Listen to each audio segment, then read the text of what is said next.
Alors, nous reprenons la dernière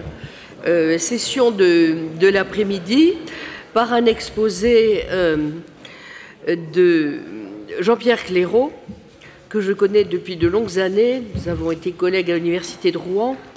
Et Jean-Pierre est actuellement donc professeur émérite à l'Université de Rouen, en philosophie, après s'être d'abord intéressé à la question des passions, particulièrement à l'âge classique et au XVIIIe siècle. Il a peu à peu transformé cet intérêt en une recherche concernant la notion de fiction, par sa détection ou son introduction dans les questions d'épistémologie des mathématiques, de la physique, mais aussi en éthique et dans des questions de philosophie de la religion.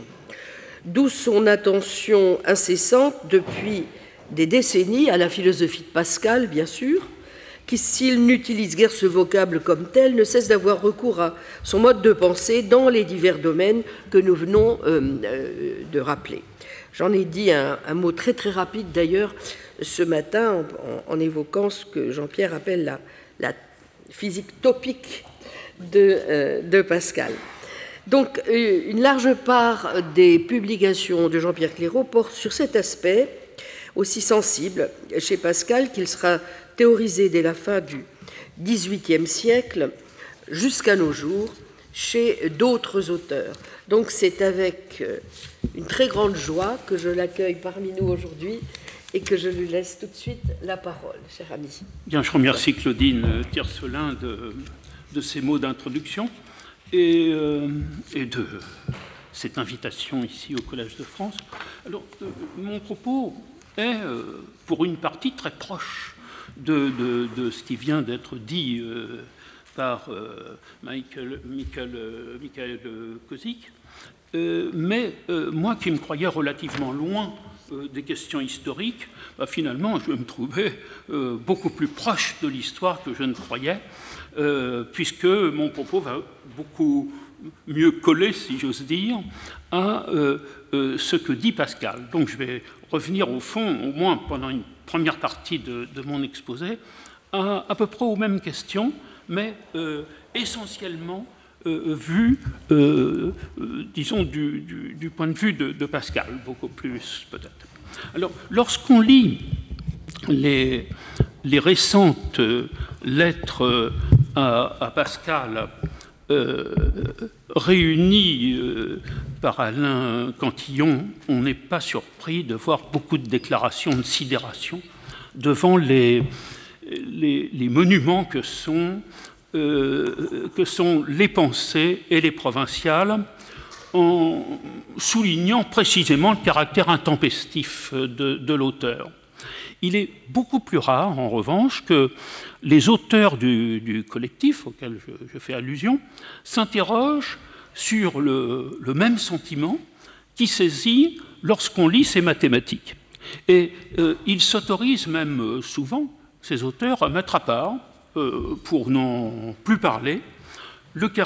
calcul des parties, celui du centre de gravité de la cycloïde, ou les traités de géométrie de Pascal. Or, ces textes sont au moins aussi étonnants, voire sidérants, au point que leur auteur qualifie de stupéfiant le vocable de géométrie du hasard, titre sous lequel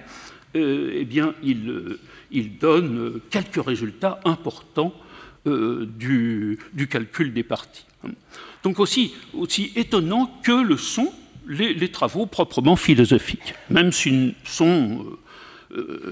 inséparables, enfin, même s'ils sont quasi inséparables des travaux philosophiques et théologiques. Alors nous voudrions le montrer sur quelques exemples, sur quelques textes, quelques-uns d'entre eux, en raison de leur style, comme aurait dit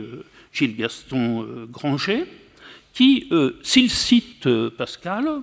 ne lui consacre pas de chapitre à part entière, alors que son originalité est au moins aussi saisissante que celle de la géométrie de Descartes, de l'algèbre de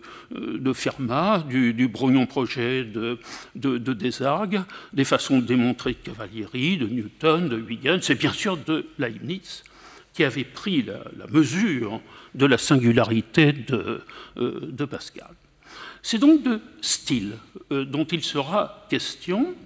et nous n'entrerons dans le détail des démonstrations que pour autant que nous y voyons ce style, ou plutôt ces styles, à l'œuvre. D'ailleurs, sans ignorer que Pascal utilise le mot de style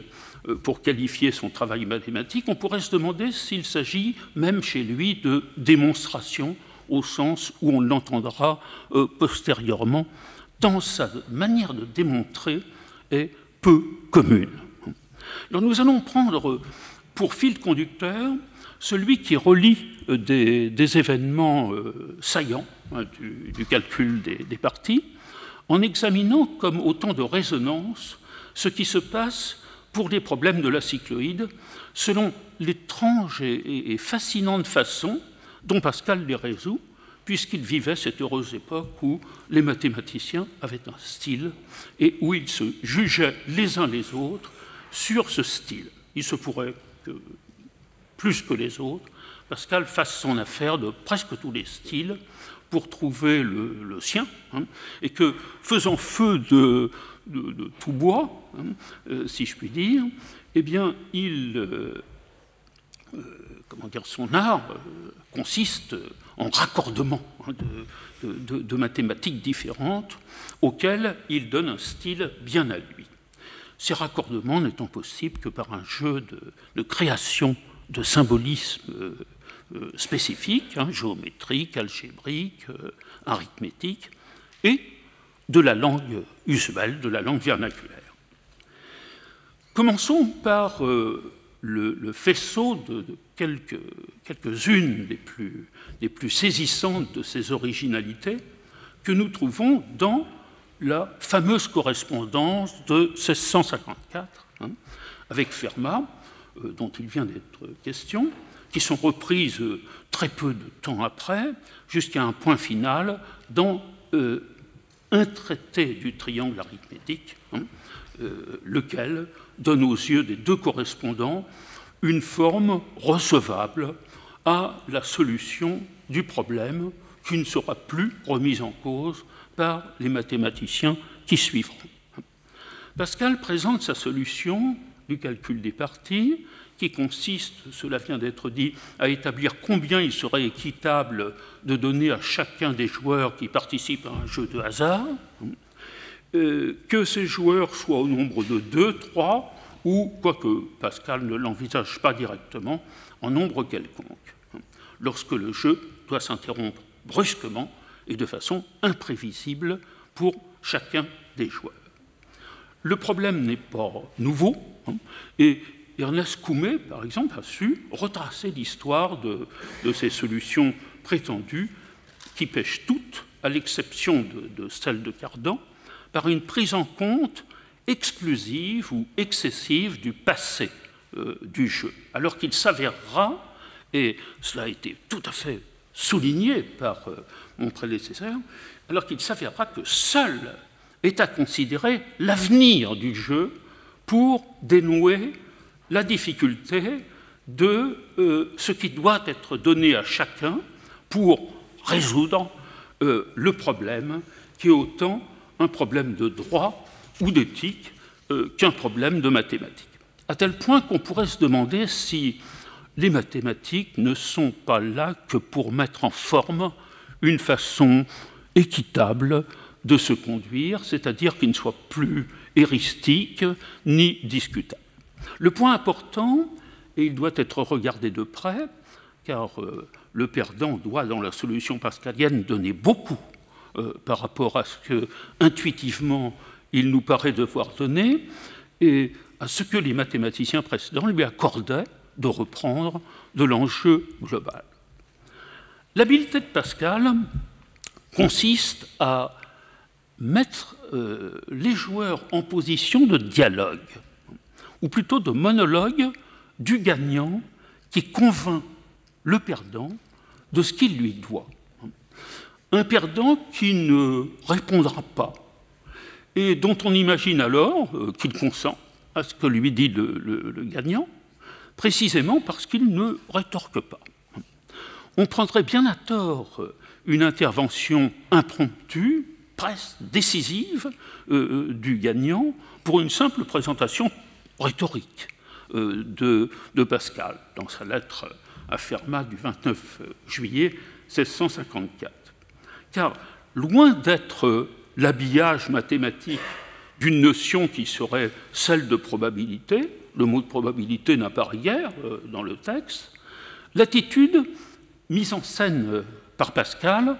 relève davantage de ce que nous appellerions aujourd'hui la théorie des jeux, qui trouverait en quelque sorte son ancêtre que d'un premier calcul des probabilités qui serait exact et que personne n'aurait plus remis en question par la suite. Ainsi, la préséance du discours du gagnant sur celui d'un perdant qui aurait pu se manifester et qui restera en quelque sorte sans voix est importante à nos yeux. Quoi qu'il puisse sembler vain de s'attacher à ce détail, il importait que le gagnant fût en quelque sorte fulgurant dans sa décision d'être le premier à parler. Car ce n'est pas un juge neutre qui dit combien l'un doit à l'autre. Ce que l'un doit à l'autre se débat entre les participants qui ont des intérêts différents, mais non devant un juge indépendant, à moins de considérer que le lecteur en soit un. Chaque participant du jeu est à la fois juge et avocat de sa cause. Si l'on regarde bien ce qui se joue, bien, on trouve que celui qui gagne se fait non seulement avocat de sa propre cause, qui serait parfaitement admissible, mais qu'il se fait aussi juge de l'ensemble de la situation, comme si le fait d'avoir un coup d'avance sur le perdant, ou à plus forte raison quelques coups d'avance, lui donnait autorité pour le faire. Comme si aussi, ce qui n'est peut-être pas faux, il était plus facile au gagnant de ne surestimer ni sous-estimer la valeur de son avance qu'au perdant d'évaluer son retard avec justesse. Ce point va peser. Il va peser, sinon tout le long du traitement du calcul des parties, du moins assez longtemps. Et en effet, la logique psychologique, celle dont doit tenir compte celui qui veut convaincre, et plus encore faire agréer une position, n'aurait-elle pas voulu que ce soit celui qui est en train de perdre qui se saisisse le premier de la parole et dise quelque chose comme « je reprends intégralement ce que j'ai mis dans le jeu » ou « je concède que, ayant un point de retard, il pèse tout de même quelque peu au prorata, par exemple, des parties gagnées et perdues ». Or, le gagnant, lui dame le pion, parle le premier et dit à peu près ceci, c'est « vous ne me devez pas la moitié ou les 2/3 de l'enjeu total », ce qui est probablement ce que le perdant lui aurait proposé, mais les 3/4. Si le perdant avait parlé le premier, il aurait fallu que le gagnant lui arrache en quelque sorte pied à pied l'intervalle qui sépare 3/4 de 2/3. Le désaccord est profond et curieusement, il va intimer une position que ne contestera pas le perdant, qui ne trouve rien à rétorquer au gagnant, le gagnant en quelque sorte saturé à son profit l'usage des pronoms personnels, des je, des vous, des nous, créant les conditions d'un discours qui conquiert une universalité, mais dans des circonstances qui gardent une sorte de dissymétrie. En effet, que l'on retourne la situation, selon un procédé cher à Pascal qui consiste à essayer de tenir le discours inverse, et que l'on fasse parler le perdant, que dirait-il et prendrait-il aussi facilement la place du gagnant que le gagnant la place du perdant. Aurions-nous deux discours absolument coïncidents, quoi qu'ils fussent symétriques? Eh bien, c'est peu probable. Certes, il n'est pas tout à fait impossible que le discours du perdant fût celui-ci. Si vous gagnez tout. Si vous perdez, je vous aurai seulement rattrapé. Mais reprenez l'intégralité de ce que vous avez mis dans le jeu et partageons en deux ce que j'ai moi-même apporté dans le jeu. Mais ce discours ne serait-il pas bizarre? Et pourtant, c'est celui que Pascal tient à l'envers, en faisant parler son gagnant, qui acquiert par là quelque plausibilité. J'ose dire que la promptitude de l'intervention fait partie, en quelque sorte, de la solution. Elle corrobore en tout cas notre sentiment, sans aucun doute fautif, que le gagnant prend trop au perdant, même si au bout du compte, la raison du gagnant se révélera supérieure à toutes les raisons qu'il paraît possible de lui opposer. Notons toutefois que le premier discours, celui du gagnant, est pratiquement impossible et relève de l'expérience de pensée. Il n'est compréhensible finalement que dans le cas très simple où le perdant n'a qu'un coup de retard sur le gagnant. Déjà, s'il en avait deux, la solution serait très difficile à traiter dans la langue vernaculaire, puisqu'il faudrait commencer par expliquer au partenaire le cas où il ne lui en manquerait qu'une, mais s'il lui en manquait 3, 4, 5 ou n, le discours, même le mieux fait, deviendrait totalement incompréhensible et ressemblerait à une entourloupe à laquelle on ne risquerait pas d'apporter beaucoup de crédit, à moins que le perdant et le gagnant ne soient tous deux mathématiciens fort experts. Ainsi, le discours qui fait immédiatement suite à la rupture du jeu paraît étrangement préparé dans la tête du gagnant, si prémédité qu'il semble peu probable qu'il ait pu être prononcé impromptu. C'est une fiction qui montre d'entrée de jeu que la lisière entre les jeux de hasard et les jeux où interviennent l'intelligence et la volonté est fragile. Dès les premiers mots qui suivent la coupure, le jeu de hasard se trouve traité comme si sa coupure avait été voulue. En tout cas, fait-il immédiatement surgir l'intelligence et la volonté, comme si elles rôdaient et ne demandaient qu'à surgir derrière chaque moment du processus du jeu. Certes, on ne saurait s'apprêter à l'arrêt de jeu, puisqu'il ne peut survenir que si personne ne s'y attend, ni ne la veut. Mais la raison donnée par le gagnant dans son discours au perdant, discours donné pour impromptu, est si recherchée et, je dirais, si parfaite dans sa complexité qu'elle est comme si le gagnant s'attendait à chaque seconde à la rupture et le transforme ainsi en jeu d'intelligence. Allons un peu plus loin dans une direction seulement très légèrement différente. Pascal poursuit le discours, selon la logique du gagnant, en lui faisant écho par une inspection des situations qui se complexifient par degrés. C'est par une sorte de récurrence que l'on conserve ce qui a été intimé pour le cas où il manque un point au gagnant pour l'emporter définitivement et 2 points au perdant, et qu'on l'étend au cas où il manque un point au gagnant, mais 3 au perdant, puis 4, puis 5, puis n. Si on a admis le traitement du premier cas, alors on doit admettre le traitement du second, du troisième, etc. Le seul point un peu délicat est que pour savoir comment effectuer le partage, dans le cas où le perdant a n coups de retard sur le gagnant, eh bien, il faut en revenir à l'ensemble des cas précédents, estimés plus simples.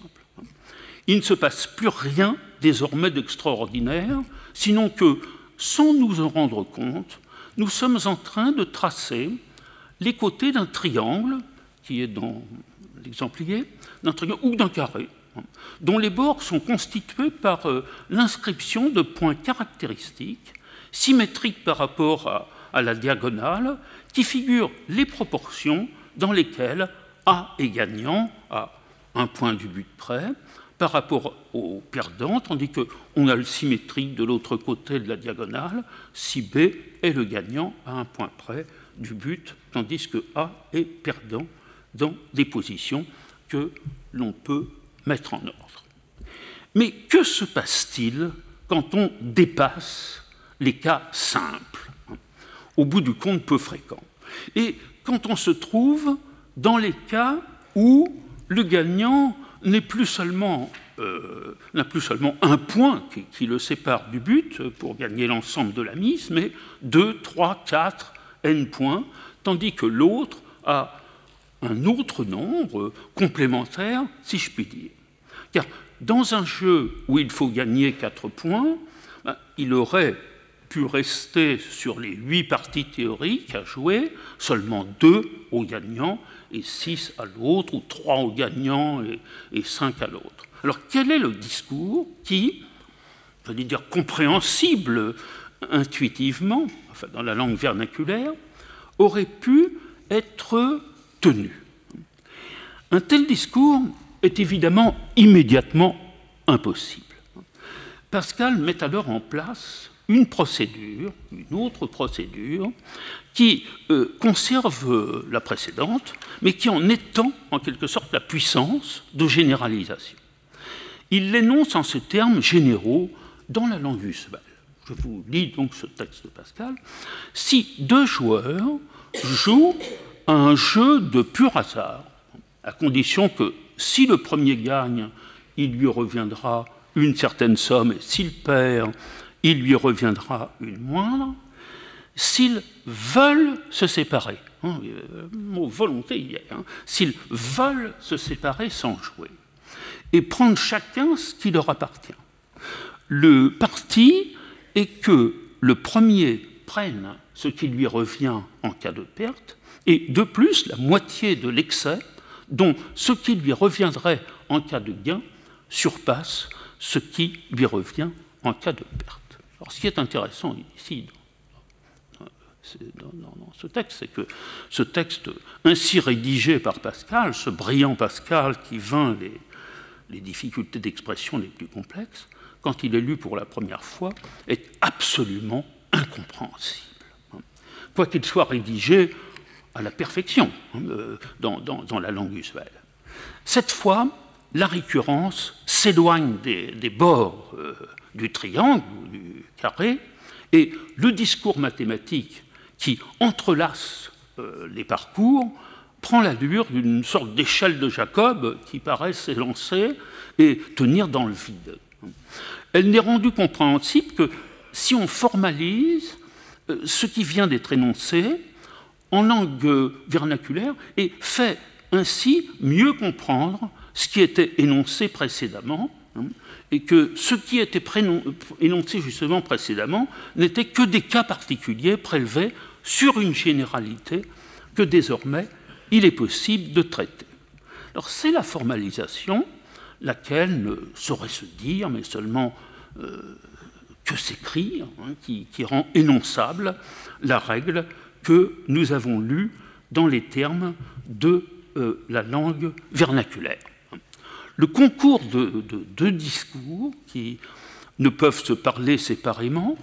est pourtant aussi la règle dont on se servait sans tout à fait en prendre conscience dans les cas précédents, parce qu'on n'en avait pas besoin, on n'avait pas besoin de le faire. D'ailleurs, une fois compris avec l'aide de quelques termes symboliques, le retour à la langue vernaculaire ne présente plus de difficultés. Le procédé des tables permet de lier entre eux tous les parcours possibles, dans quelque situation donnée que ce soit, pourvu que nous prolongions les côtés autant qu'il le faut. La traduction en somme d'argent ne fait aucun problème, puisqu'il faut diviser l'enjeu commun au prorata de chaque couple de nombres de la première table. N'y aurait-il pas une opération qui permit d'envisager une solution, alors sinon tout à fait dans tous les cas, puisqu'ils sont en nombre infini, du moins en permettant de reculer considérablement la limitation de ceux qui étaient humainement calculables par l'arithmétique. C'est alors que Pascal invente une machine qui est indissociablement géométrique, algébrique et arithmétique. Et alors nous allons nous arrêter sur ce point qui consonne avec le travail postérieur de 4 ans sur la cycloïde, en raison de la nécessité très vite rencontrée de part et d'autre de recourir à une 4e dimension, dont nous n'avons guère l'intuition, ni les moyens de la figurer en géométrie. On voit sur l'exemplier, qui vous a été distribué, que Pascal passe de table en table jusqu'à obtenir la dernière figure que vous avez, c'est-à-dire ce mixte de géométrie, d'arithmétique et d'algèbre qui lui permet, en chaque hypoténuse du triangle arithmétique, mais que nous préférerions qualifier d'algébrique, de savoir dans tous les cas où se trouvent opposés 2 joueurs comment répartir la somme des enjeux. Or, cette géométrie qui peut rester plane quand il s'agit de 2 joueurs A et B, doit être à 3 dimensions quand il s'agit de 3 joueurs, A, B, C, à 4 dimensions quand il s'agit de 4 joueurs, etc. Et Pascal montre que, dans le cas de 3 joueurs, sa méthode des moyennes fonctionne en divisant par 3 ce qu'il l'était par 2, en estimant d'abord qu'elle fait mieux que celle de Fermat, puis seulement qu'elle fait aussi bien qu'elle, mais il se garde bien de travailler géométriquement pour 3 joueurs sur le tétraèdre qui aurait pu être l'équivalent du triangle arithmétique pour 2 joueurs. Probablement parce qu'il sait qu'il faudrait, selon toute logique, une 4e dimension pour 4 joueurs, alors que la méthode des combinaisons, celle de Fermat, malgré toute sa lourdeur, pourrait, elle, se poursuivre sans supposer ce genre de fiction fallacieuse. Il y a bien en effet la solution que Fermat présente comme la sienne et à laquelle Pascal prétend avoir pensé, ce qui d'ailleurs n'a rien d'étonnant, car elle paraît aux yeux du lecteur d'une grande évidence, c'est-à-dire faire l'énumération complète en chaque situation des combinaisons de parties qui donnent A gagnant ou B gagnant et répartir l'enjeu proportionnellement à ces combinaisons. Cette méthode donne des résultats qui coïncident avec ceux obtenus par la méthode des moyennes. Le mystère de cette coïncidence sera très vite levé quand Pascal fera une remarque décisive dans son traité du triangle arithmétique, qu'il appliquera au calcul des parties et qui permettra de dépasser en puissance le travail besogneux de Fermat pour trouver la solution valable en droit pour une infinité de cas, en réalité pour un nombre indéterminé ou indéfini de cas qui, si nous en avions la force, se résoudrait de la même façon que dans les cas plus simples. Alors Pascal remarque que ces lourdes listes des AA, AB, BA, BB, puis AA, AB, ABA, enfin, etc., puis AA, etc., bon, ne sont autres que le développement à chaque fois du binôme dit fort anachroniquement de Newton. A plus B au carré, A plus B au cube, etc., qui donne le nombre de combinaisons possibles de A avec A, de A avec B, de B avec B, et qu'il est possible de travailler directement sur ces nombres en dépliant le binôme, sans être obligé d'en passer par toutes les combinaisons. On peut en effet s'assurer que toutes les combinaisons ont été considérées par une simple addition des coefficients qui accompagnent chaque terme du binôme développé, et savoir en un clin d'œil ce qui appartient à l'un et à l'autre de deux joueurs en toutes circonstances. Ainsi, par une conversion des tables précédentes, qui relèvent d'une sorte de topologie effectivement méthodologique, Pascal remplace la mécanique comptable, on pourrait dire, de Fermat, par une opération qu'il appelle encore triangle arithmétique, mais qui serait peut-être mieux désignée par le vocable triangle algébrique, qui est comme l'essence, en quelque sorte, du premier. Considérons désormais de plus près cette procédure pour 3 joueurs et éventuellement plus. Ce dernier point nous fera découvrir encore un autre aspect intempestif de Pascal en mathématiques. Pascal consacre au passage à 3 joueurs la quasi-intégralité de la lettre du 14 août 1654. Alors certes,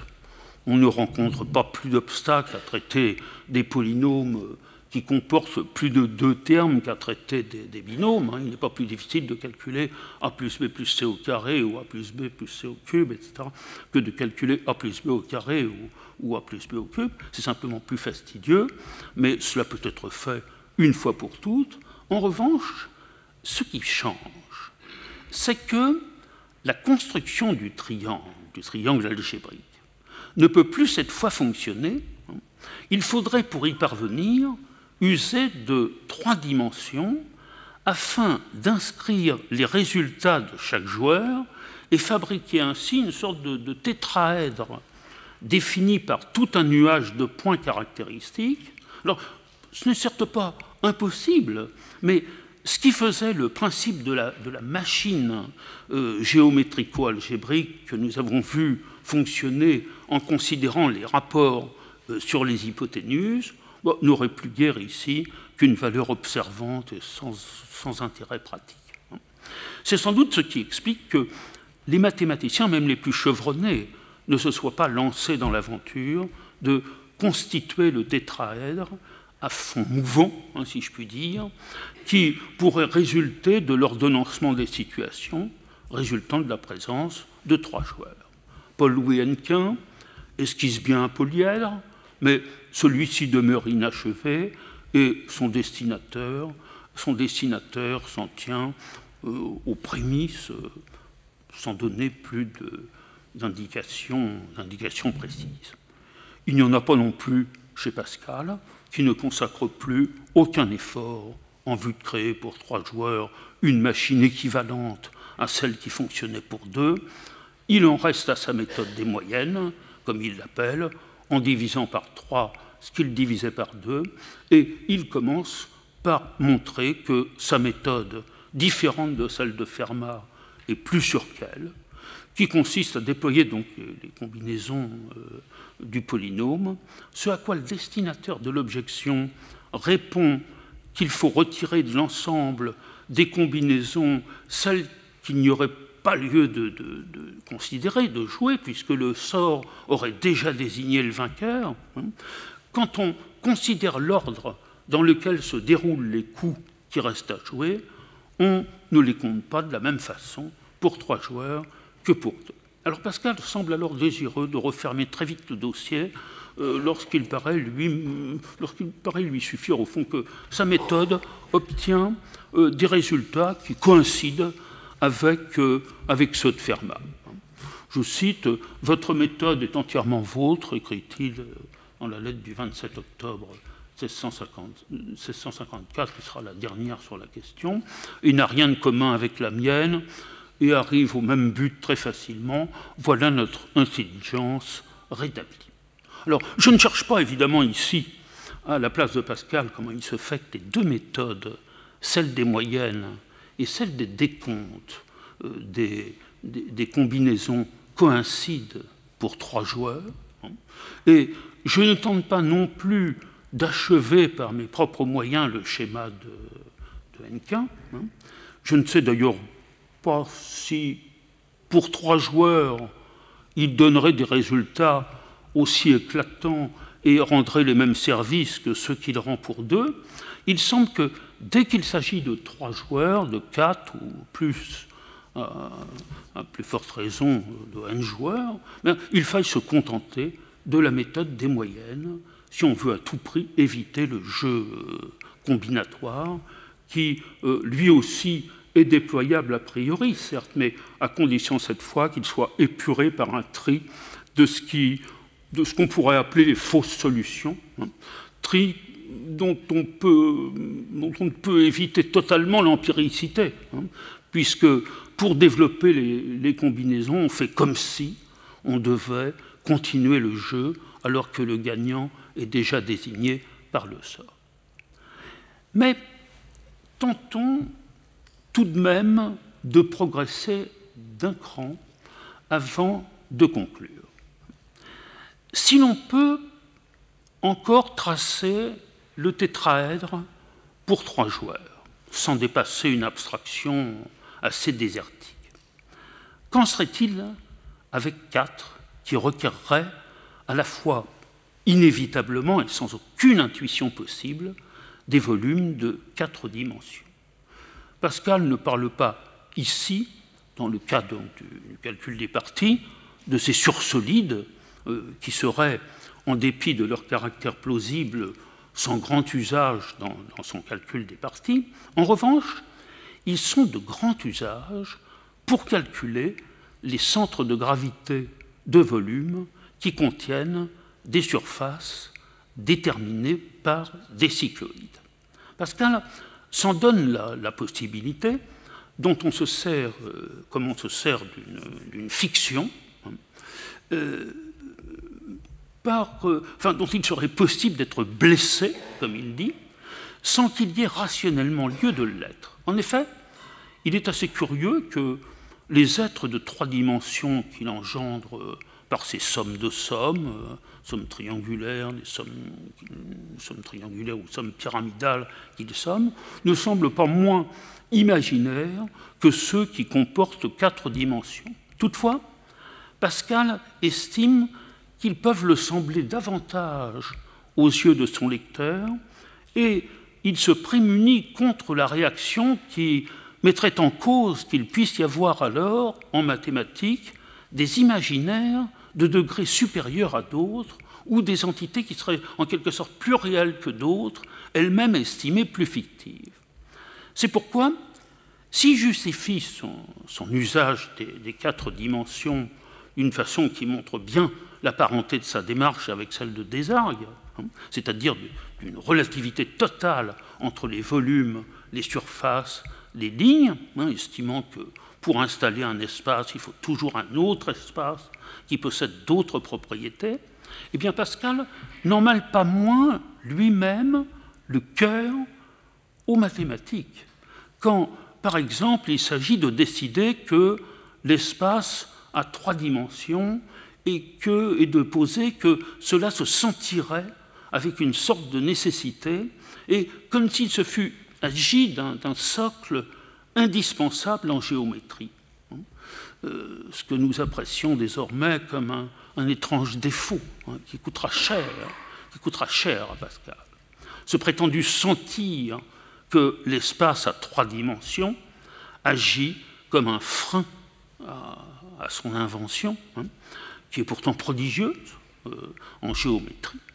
Mais car cette limitation est illusoire, et les fondements, par exemple, de la géométrie de Hilbert le montreront suffisamment quand le fameux théorème de Desargues-Pascal verra son intérêt complètement réduit en raison de la limitation de sa validité à 3 dimensions, laquelle pouvait donner l'illusion aux auteurs de conforter, en quelque sorte, une vérité du cœur, alors qu'elle contenait tout ce qu'il fallait pour réduire presque à néant sa valeur de théorème, si beau soit-il. Concluons de quelque façon intempestive. Je crois que la méthode pascalienne l'est. Elle l'est donc en mathématiques de bien des façons dont nous avons seulement commencé d'explorer quelques-unes d'entre elles. D'abord, elle est enclenchée par la nécessité de traiter une situation par hypothèse imprévisible qui ne s'est pas développée comme on l'attendait. La mathématisation fonctionne comme une sorte de rattrapage de cette coupure contingente ou de ce côté accidentel par une procédure nécessaire et qui prétend, non sans légitimité, à l'universalité, rattrapage partiel, parce qu'il s'effectuera par les moyens d'une subjectivité qui n'effacera pas complètement le caractère contingent, inégal, asymétrique de sa surrection au principe du calcul, mais qui offre peut-être un des plus beaux exemples de l'art d'agréer qui se puisse donner alors qu'on n'est pas du tout en dehors des mathématiques. Il y a donc, si j'ose dire, aussi un art d'agréer en géométrie dont l'art de persuader ne peut toujours se passer et qu'il doit mettre en scène. Ensuite, curieusement, et c'est pour Pascal une seconde façon d'être intempestif dans son métier occasionnel de mathématicien, il a trébuché, on pourrait dire à bien des reprises, en raison d'un acte majeur qui caractérise sa manière très originale de faire des mathématiques et qui ne s'est pas vraiment transmise aux générations qui ont suivi. Celui de partir dans ce qu'il faut bien appeler ses démonstrations en substituant à l'objet d'étude un instrument ou un outil relativement simple, un levier, une balance, un partage d'enjeux pas trop difficile, puis de compliquer cet outil en le transformant graduellement en une machine de plus en plus complexe, dont le degré de complexité qui est constamment sous contrôle devient en fin de course équivalent à celui de l'objet d'étude ou à telle caractéristique de cet objet. Or, si génial mathématicien fut-il, Pascal a laissé échapper par là le triangle caractéristique, de telle sorte qu'on ne puisse dire de lui qu'il fut le fondateur du calcul infinitésimal, et n'admettant la quatrième dimension que comme une sorte de fiction dont il fallait s'excuser et se débarrasser, il s'est vu réfuté par la méthode même qu'il a mise en œuvre, puisque c'est précisément l'introduction en géométrie de la quatrième dimension, voire d'une dimension de plus haut rang, qui a affaibli la portée de son théorème, qui est aussi celui de Desargues. Cette méthode consiste à créer de grandes machines opératoires, la géométrie n'étant plus pensée par l'arithmétique ou par l'algèbre, mais formant alliance avec elle pour permettre des constructions nouvelles. Donc Pascal ne fait peut-être pas assez confiance à l'algèbre et l'allure, disons, il est constamment en train de l'allier finalement à la géométrie, c'est peut-être là une faute. Pascal est tout aussi déconcertant par l'un des gestes dont nous venons de faire état et qui permet de renverser une habitude que nous avons prise de ne comprendre les calculs de la théorie des jeux que comme résultant de la théorie des probabilités. En effet, au début du calcul pascalien des parties, ne se trouve-t-on pas dans une logique qui est digne de celle qui préside, par exemple, au dilemme des prisonniers? Le fait que l'un commence d'agir plutôt qu'un autre est un élément décisif de la théorie des jeux. N'en va-t-il pas de même avec la prise de parole prise avant les autres, comme de façon plus générale avec l'ordre de la prise de parole, qui se révélera être une notion très importante, bien relevée par la théorie des jeux. D'ailleurs, cette hypothèse est d'autant plus plausible que des esquisses non contestables de ce que nous appelons théorie des jeux se trouvent en quelque sorte chez Bernoulli, chez Jacques Bernoulli, dès le XVIIe siècle. Et ma dernière conclusion est que l'on ne peut jamais réaliser la moindre démonstration qu'en croisant des discours différents. Et que c'est par cet entrelacement de discours qui paraît enserrer leur objet avec des fonctions différentes que se résout un problème. Si bien que sa vérité n'est pas une correspondance à un objet, mais qu'elle n'est pas tout à fait non plus un index sui, puisque le jeu de chaque discours implique constamment, vers d'autres discours, une sortie de lui-même qui n'a pas véritablement de fin. Un traité ou une recherche mathématique de Pascal ne s'arrête pas de manière nette et donne toujours l'impression de pouvoir être poursuivi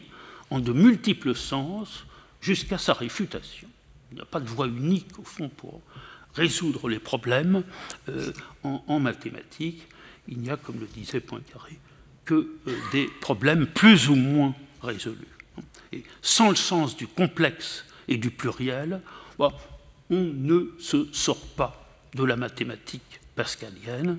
Pascal a lui-même, d'ailleurs, dans l'opuscule, pour définir ce qu'il fait, un mot particulier qui est celui de transplanter.